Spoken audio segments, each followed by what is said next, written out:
Hey, everybody. Welcome to the Dr. Pat Show and Transformation Talk Radio. This is Talk Radio to Thrive By. Thank you all for tuning us in and turning us on. Happy 2021. And already I could see the vibe started to shift already. Actually, it started to shift a bit in December.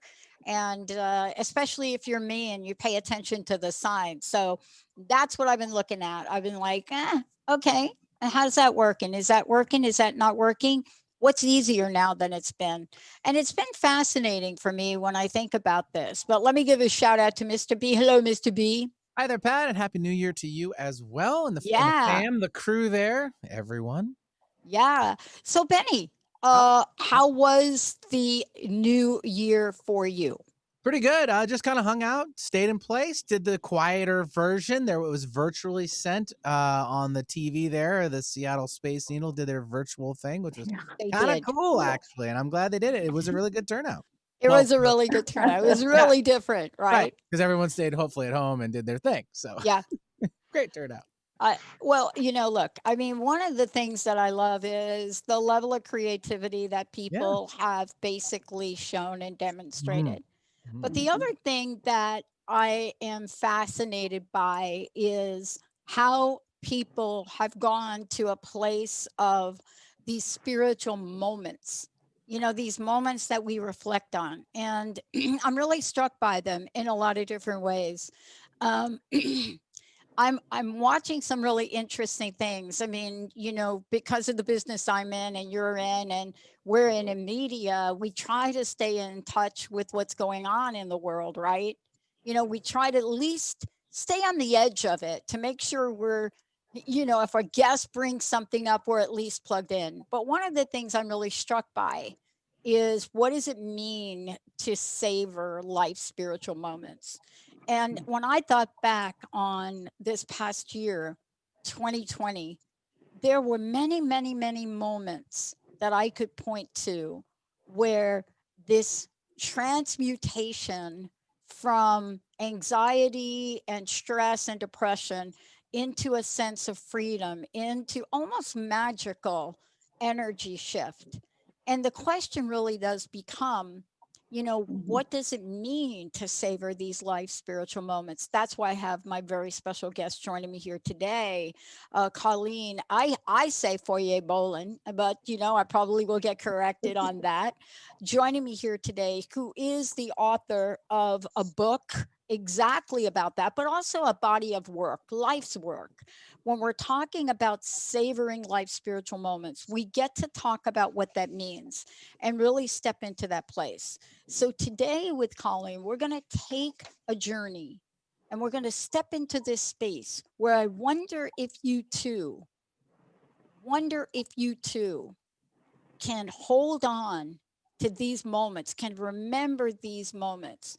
And if you cannot, hopefully you will hear something today from this book that's filled with backstories and filled with exercises and filled with information about how attitude versus circumstances is so important. And many of you have heard me talk about Viktor Frankl, one of my heroes. Somebody gave me his book many, many years ago, and now I understand why. They were saying, hey, Baccili, learn something. But today, let's take a journey with Colleen. Colleen, welcome to the show. It's great to have you. Oh, thank you. It's a joy to be on. I want to ask you about spiritual moments.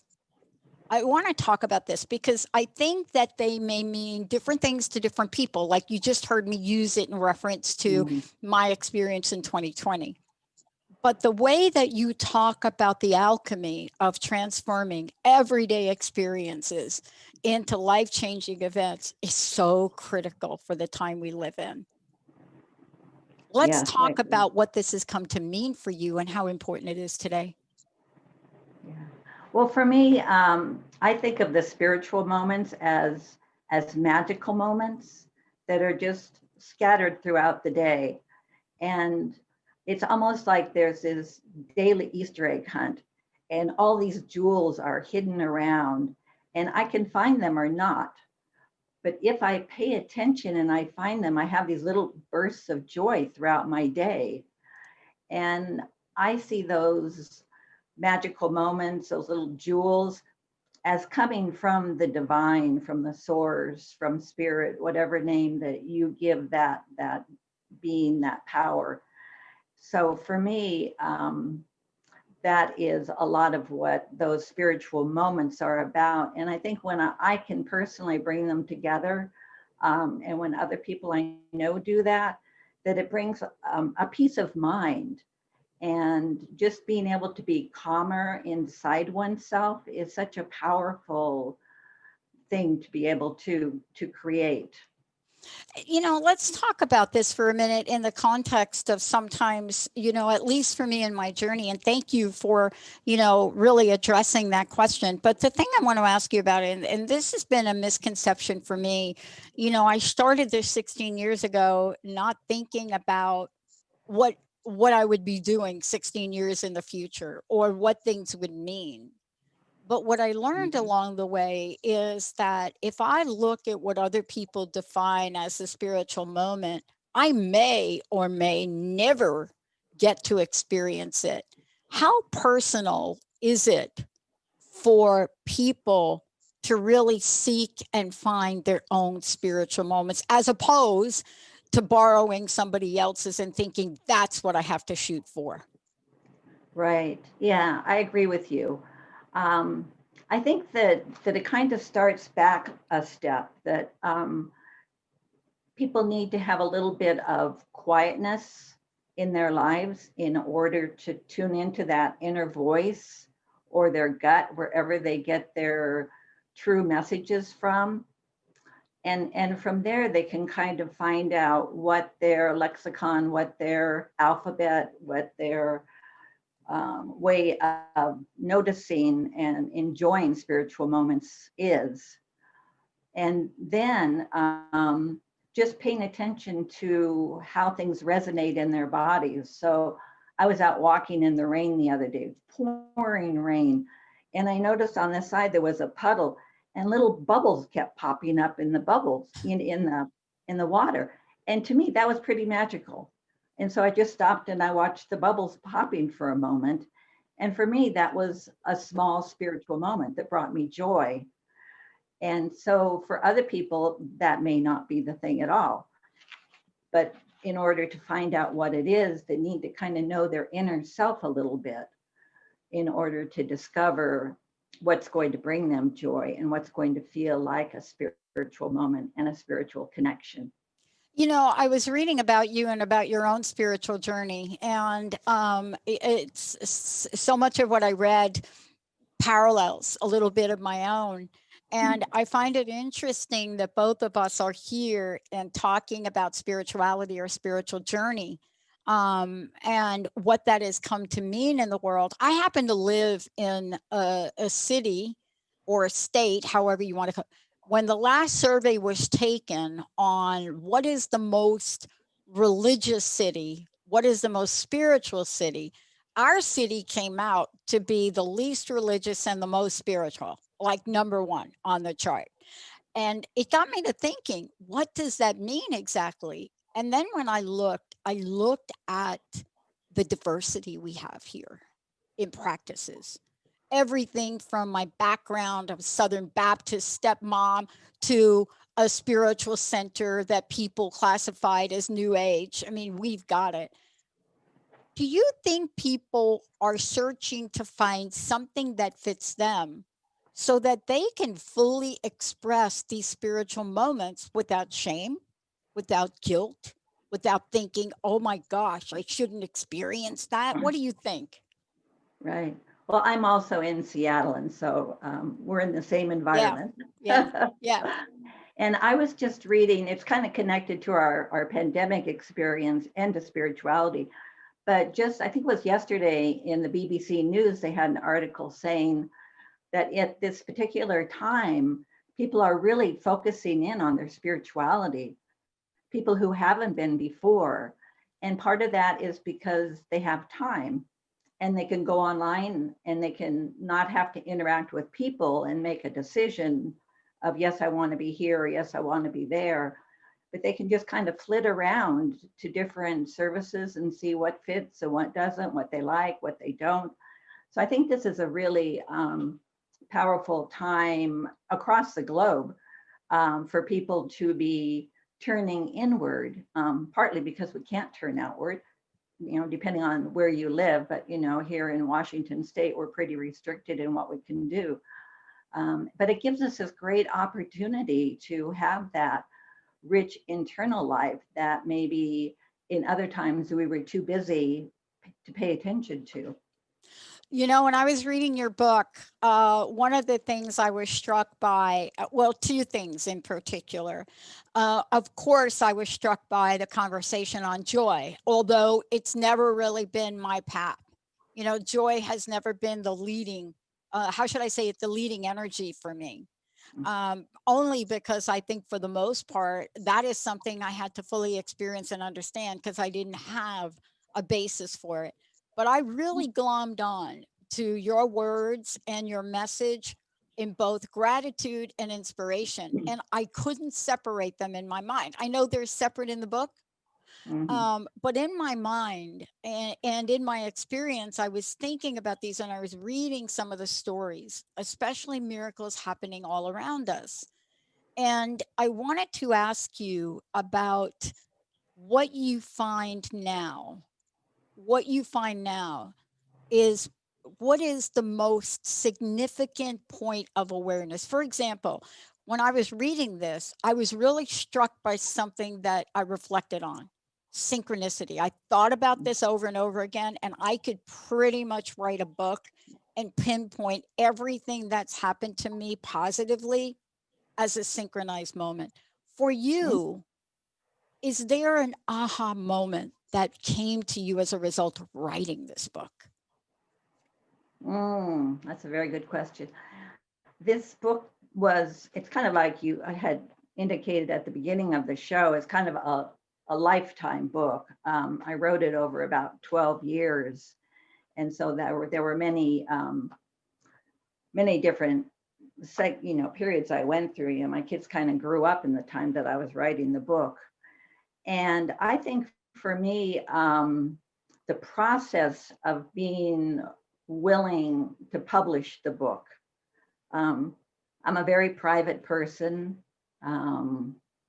And to find that, I would, for myself, I call it bravery to be able to have anybody, see my interior world. To be able to get to that point was very powerful, where I was like, okay, I can do this now. There were many times before I thought about publishing it and I was like, whoa, no, I'm not ready. And now I was. So that was kind of like a big internal step of why not share? I mean, I love when people share their lives. I love when you tell stories about your life. I think that's a very powerful thing to do. And why would I not want to be in that group of people sharing? Yeah. And I'm like you. People don't think this about me because of what I do, right? I too am a how should I say, a very private person.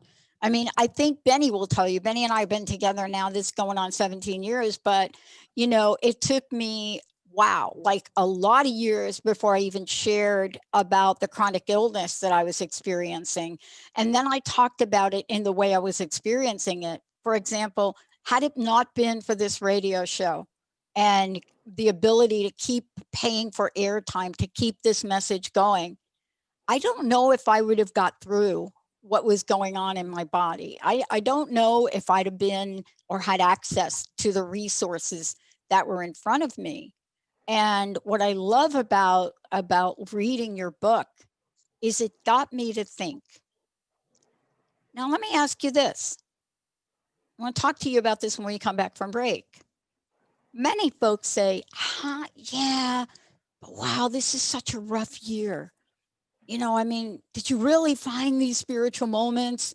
Did you really find this way to transform or create some alchemy in your life? And when we come back, I want to talk about the formula for this. And I call it a formula because the way that you laid this out in the book is if we could experience at least one instance of every chapter of this book, we could literally transform the worst of the worst energies.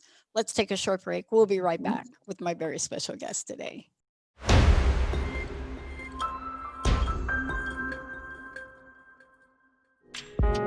Hey everybody, welcome back. Welcome back. This is the Dr. Patches Talk Radio Thrive By. Hey, you know what, Benny. Yeah. What's up? You know what somebody asked me? This is a really interesting question because I want to talk to Colleen about it. Because it has to do with introspection.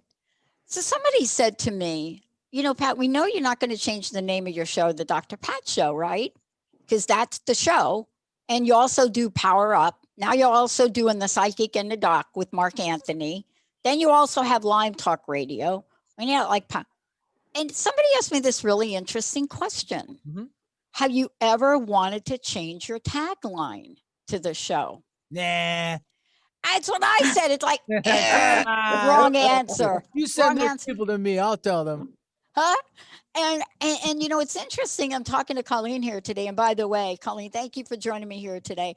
And I'm reading her book. And we're going to talk about this, Benny, because there's gratitude, right? It's exactly like I'm talking about, right? There's gratitude. And then you talk about inspiration. But in the back, right? She keeps us waiting for the punchline in the back. This is my 2 cents. She talks about introspection. And when somebody asked, I had 2 people ask me that question in the past 2 weeks, Benny, because they know we're rebranding. And I almost had a moment where I thought, and then I said, yeah. So we're going to get to that right now.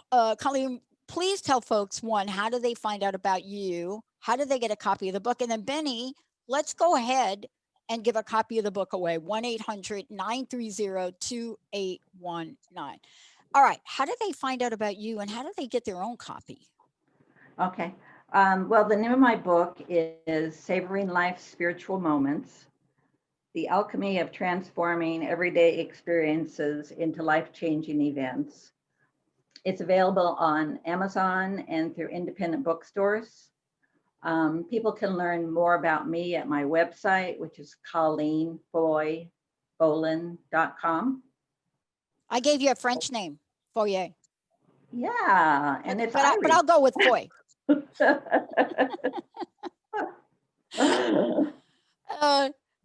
And when everybody you go over to the book, I want you to also notice something else here about Colleen, because this is what I was really struck by. And we're going to talk about the book in a hot second, but take a look at the artwork. Just you'll see at the top, there's a tab here and you can click on books artwork, which we're going to talk about in a hot minute here, because there's some special meaning in this. And we're going to tie it all together. I'm going to save my question about the color of your website for a minute. I'm going to hold off on that because I love it. Colleen, look, I want to talk about a couple things. And I do want to talk about the connection between, and let's start out with this, my connection with inspiration, gratitude, inspiration, and introspection. I have no idea why I pulled those 3 out. But funny, as I'm reading your book, I came across a little, what do you call them? Subchapter yeah. In the book, which I think really addresses those 3 things. And I'm going to zoom in. I'm going to put you on the spot. I'm going to ask you to talk about this right now. Luck versus attitude. Yeah. Well, why did you put that in the book? Because that is like, so I've never heard anybody refer to luck and attitude together. Tell me about that. And how is that important in the world we live in today? Well, for me, it kind of came about when I went on a trip with my kids, and this story is in the book. We went to Vancouver, BC, and I was on an assignment to evaluate different places kids could go in Vancouver, and then it was going to be in a book. It was pouring rain that day. I mean, just pouring rain. It was a bad start to the trip. We got stopped by the police on the way up there because I was in the wrong lane. And then we were supposed to go to a hike. It was washed out. We were supposed to go to an attraction. It was closed because of the rain. We tried to go to a restaurant. The parking lot was flooded. There were problems at our hotel. I mean, everything was wrong. And we just kept laughing more and more.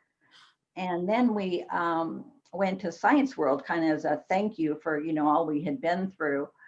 And we had a fun time playing with the experiments. And when we left, the car had been, the window of the car had been smashed in and somebody stole our luggage. And this was like at the end of like 7 things had already gone seriously wrong. And we just kept laughing. I mean, we laughed the whole way home. It's like our favorite trip. And I was like, well, why is that? I was telling somebody about it. And she said, that sounds horrible. What are you laughing about? And I went, oh, I had a choice here. You know, so it kind of like I had the experience and then I had the realization. And then I said, I want more of that. So, you know, if I have this power, I want to use it. And, you know, I referenced Viktor Frankl earlier. And, you know, what very few people know is somebody gave me Viktor Frankl's first book. And obviously they wanted me to learn something from it.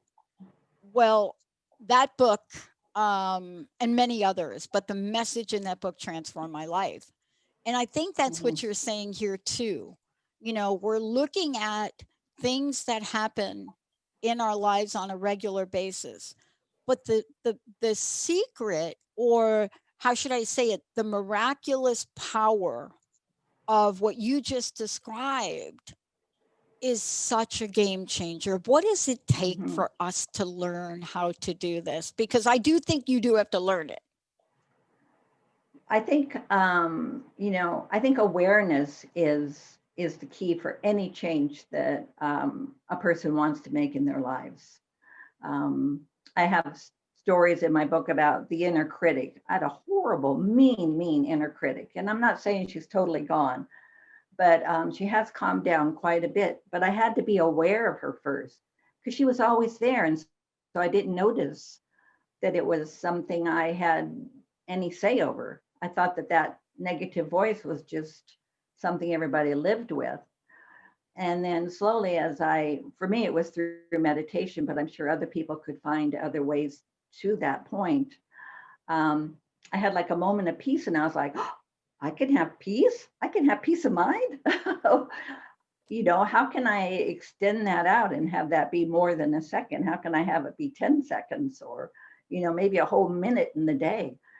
But if I didn't have the awareness first that I had an issue, then I have no way to solve it. You know, why would I want to solve a problem that I don't know that I have? Yeah. We're going to take another short break. And when we come back, we're going to spend the next 20 minutes or so talking about some of the, what I like to say, some of the go-to action items that people can implement right away, that people can do in their lives right away. And when we come back, one of the things we're going to talk about right out of the gate, I mean, like right out of the gate, the power of words. And many of you know, Benny knows this, many of you know that we did an experiment a number of years ago. Wow, like more than a number of years ago. And what we did was we did a audio sound wave experiment with words. And we went through for a minute and we did a minute of what we would call positive words and a minute of what you would call negative words. And when we compared them, for example, good versus bad, and you looked at the sound wave, what you found was incredible. And it didn't matter if it was my voice or somebody else's voice. The energetic sound wave of itself, high vibration, low vibration, it was shocking, shocking. When we come back, the power of words is more than the power of words. We'll be right back.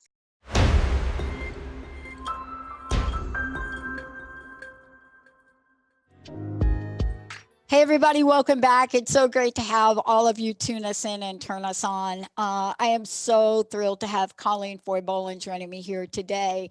And of course, the book is Savoring Life's Spiritual Moments, the Alchemy of Transforming Everyday Experience into Life-Changing Events. But also, we're going to also talk about this segment, we're going to talk about words, but we're also going to talk about imagery as well, especially the imagery in the book. Before we do that, Colleen, what is the best way for people to find out more about you and get their own copy of the book? My book is available through Amazon and through independent bookstores. And people can get in touch with me at my website, which is ColleenFoyeBollen.com. And I want to spell Foye for all of you out there. It's Foye, just so everybody knows.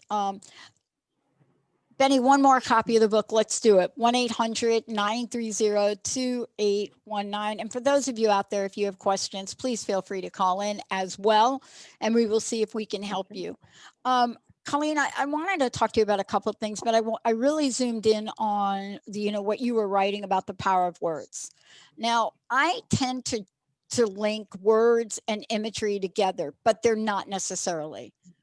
But let's talk about your reference in this book, especially when we're talking about introspection, because I found this fascinating that we're looking at power of words in the section of the book where you talk about introspection, because sometimes when we look back or we look within, our self-talk, it's devastating. Yeah. I'm fascinated why you put it in this section of the book and how powerful that is at the same time. What does this mean for you here? Well, I've used words. I kind of began journaling, probably in my 20s. And I was just a constant journaler. I never thought it would lead to writing. It was a way of processing my thinking. So for me, it was a way to go inside, and I almost didn't know what I thought until I either put it on paper or I spoke it to somebody in words. But just within my own mind, I oftentimes couldn't figure out. So I needed a tool that I could use as a kind of introspection, divination tool to find out even what I was personally thinking myself, and to clarify it for myself. And then the story that I have about it in the book is about my roommate, who always believed in the power of words and would say, if she has a headache and she tells 5 people, they each get a little bit of her headache and she feels better. And now they've done research and it says that, yeah, that can work. It does. What is the expression? Misery loves company. Right? I mean, isn't that an expression? I mean, and it really is, it gets contagious. But don't you find also that, running into people that, what is the expression? Somebody said to me, Pat, how do you see this? Do you see, this is really a number of years ago, like decades ago, somebody said, what do you think? Is the glass half empty and half full? And I said, it's neither. It's overflowing. It's not half of anything. What's the idea of a half a glass? I don't get that. Right. And so it's an interesting thing. And here's the thing. Someone also said to me, Colleen, you're either born with it or you're not. Now, I don't believe that's true. No. How can we help people take an action today to step into the energy of shift, of change, of the alchemy that you talk about? Mm-hmm. I think baby steps. So as I said in the beginning, awareness, and ways to get awareness are just taking like little moments, like between an inhale and an exhale, just for, that not even a whole second, and just focus inward. If you're going somewhere and you park your car, before you get out, to take a moment to just go inward. And you might want to then start expanding out those moments. I have a lot of exercises in my book about ways that people can tune inward and listen to that inner voice and get guidance about their lives that way. because that would be one step, and that's kind of a mindfulness attitude technique. And then just when you're going around your everyday life, if you see something that you like something you bought on a trip, and it brings back that memory, instead of just looking at it, say, wow, thank you, thank you for, reminding me of that time when I got to, go to the Grand Canyon or to Europe or, whatever. And just appreciating those little moments and not letting them just pass by. When I used to go for walks before the pandemic, I would just stroll along. And now when I see something that tickles me or seems interesting, I stop and I turn and I look at it.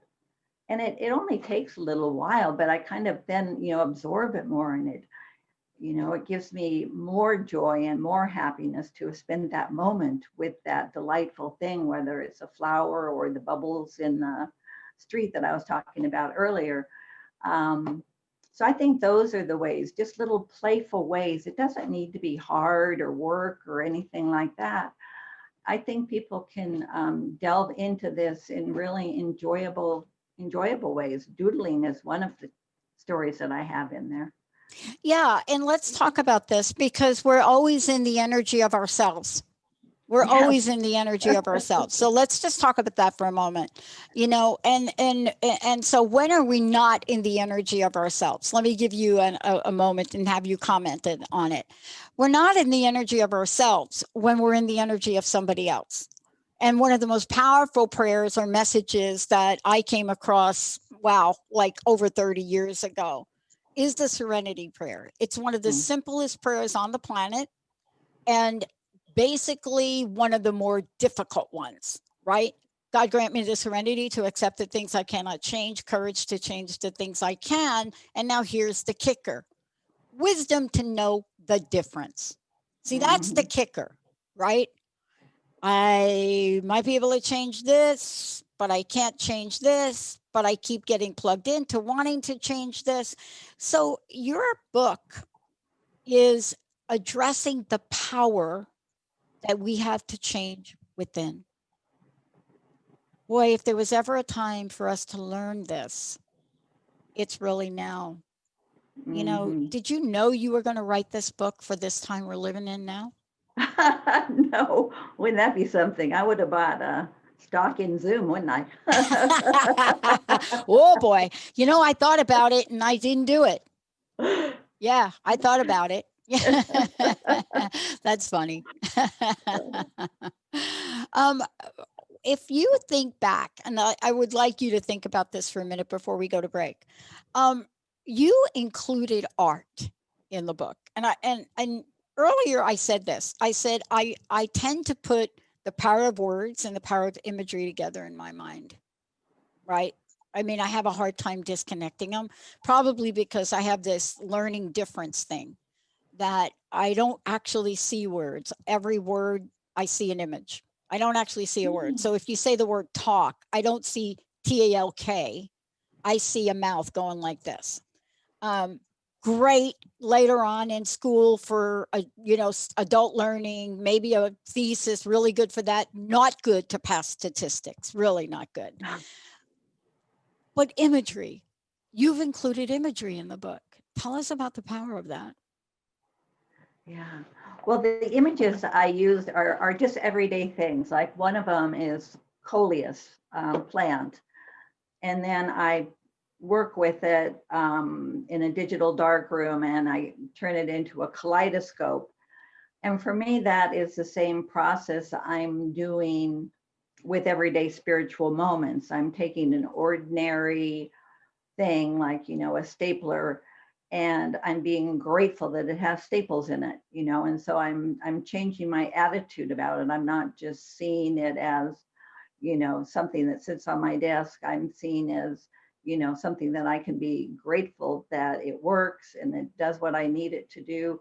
And also, I also have other images in there that are all ordinary things.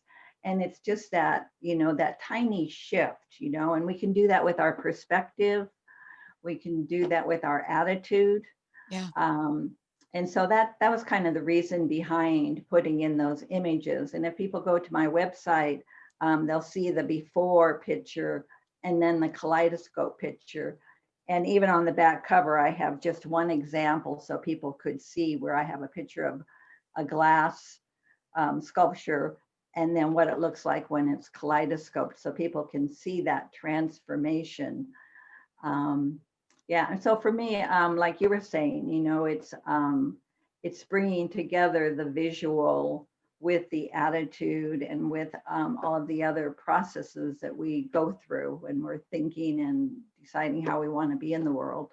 You know, it's interesting. Let's talk about kaleidoscope when we come back from break, because I have always been fascinated by kaleidoscope. You know, when you're a kid, well, not now, but when you're now, you get a 3D thing. But when we were growing up, we always were fascinated by these little kaleidoscope things we would get and look at.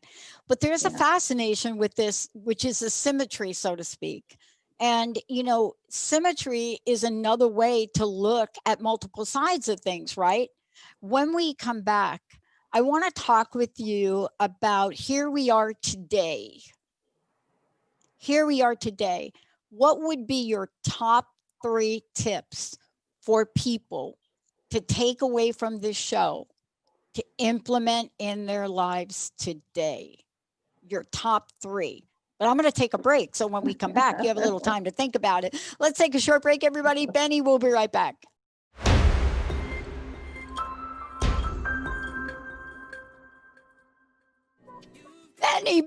Benny. Yeah. He's so good, Benny. Well, thank you. Kaleidoscope. Oh, okay. We're going to talk about, I asked Colleen, I put her on the spot. So we're going to get her top 3. But Benny, I want you to think about this. Okay. 21 years ago, almost to this day. 21 years ago, almost to this day. Yeah, the big switch over. Was one of the most gut-wrenching songs ever sung, or written, or produced. Most gut-wrenching ever done. The words, beyond the words, struck people like a knife in the heart. I want you to guess which one it is. Maybe you can play it later. Colleen, thank you for joining me here today. And the reason I bring up the songs, and Benny's 21 years ago, there was a song that came out. Benny, I'll give you a tip. It was written by Prince, but Prince didn't sing it. 21 years ago. That's too easy now. Wait, no, 31 years ago. Dang, 31, not 21, 31 years ago. We hang on to this stuff, right? Now, we got a lot to hang on to if we want to for 2020, but I need your help, your top 3. Help us release me from myself.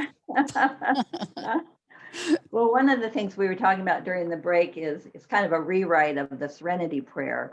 And I guess that would be number 1. And it's, God, grant me the serenity to accept the people I cannot change, the courage to change the ones I can, and the wisdom to know that one is me. And so basically, you know, focusing in on ourselves and not, you know, trying to change other people. One of the images that I've heard is to imagine ourselves having a hula hoop, you know, the circle of plastic around us, and everything inside our hula hoop, that's our business. That's what we can, you know, we can deal with that part. But things that are outside our hula hoop, you know, people are doing silly, crazy things. That isn't necessarily our business. So my second one would be gratitude, because in this year we had so many things taken away or shifted. And so to be in gratitude for what we have, or to what we have found within our new lives. Like for me, I tended to be a person who kind of ran around a lot, and, you know, needing to be home and to be quiet. Well, one, it helped me get my book published, which, hooray, I was very grateful for that. Yeah. But it also allowed me just to sink into quietness and, you know, and let's see, number 3, I think would be fun. I think it's really important to have joy and fun in our lives, no matter if it's playing a game with our family. A lot of people are doing puzzles these days, listening to things on YouTube. Yeah. I've been doing a lot of storytelling, and it's just fun to hear stories about people's lives. And so I think those would be my top three. Yeah, I'm right there with you. One of the things too is, people say this as well, and I thank you so much for this. And by the way, in your book, you give us a lot of things to do, right? You really do. I want to jump to one very important thing, which I pulled out of the book. And I think you call it a miracle. Let's talk about miracles, because I rely on them. And I don't mean miraculous things I mean everyday miracles. There are everyday miracles, right, that happen. But I've also had some amazing what I call miracles happen in life. I see them when I'm plugging into the right things. Unlike that song I just referenced that came out January 8th, 1990. Benny, did you figure it out? I just gave you the answer, right? One of the saddest, gut-wrenching songs that affected me personally in 1990. To this day, I cannot listen to this song without going back to that moment in my life. How do we remember 2020 but not relive it? Yeah, I see the power of doing that. Yeah. Yeah. Again, I think it's, where we put our focus. So, a lot has happened this year, in our political world, in our health world, in people's work lives, school. And so, for me, finding, and it doesn't have to be like major positive. It can be small things like, instead of going out to eat, I, learned how to cook, or instead of getting in my car to go places, I had time to walk and to see things better. I had time to maybe Zoom connect with people that I wouldn't have done otherwise, in the storytelling world. We're connected, all around the US, around the world. I've been on calls where people, it was 4 continents of people coming together. Yeah. And the power of that, that we're all there together doing the same thing together. And I think if we, realize that, we can build on it, because gratitude and joy, they're quantum equations. And the more that we bring it into our world, the more it's out in the world. And the more people that do that, we're really pooling it together. And so we can look back on this year and look at those amazing things that have happened. And I think that is, for me, it's a great way to go full circle in our conversation today. And, I want to thank you so much for joining me here today, Colleen. Please give out your website again. And then I'd love to know your personal message, what you'd like to leave us with today. And thank you for all you do. Okay. My personal website is www.colleenfoyebollen.com.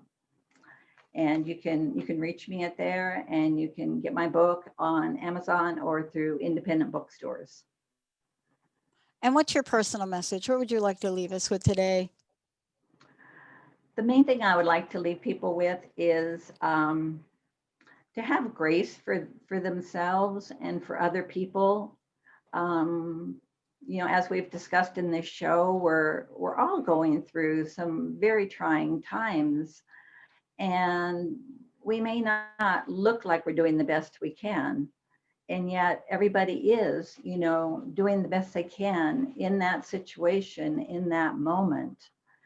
And it just kind of, softens the edges of this kind of hard situation that we are now in. Yeah. And just, instead of yelling at somebody who's driving erratically, send them a blessing and wish them, you know, a safe trip. And, you know, they're just small ways that we can just, you know, put out positivity and grace. I just love that word. I'm with you on that. And I'll tell you, we're not going anywhere. We're going to keep doing the vibe of Thrive right here on the Dr. Pat Show, Transformation Talk Radio and the Transformation Network. Let's take a short break. Colleen, you rock. And that song, of course, was Sinead O'Connor. Nothing Compares to You, written by Prince. We'll take a short break. We'll be right back.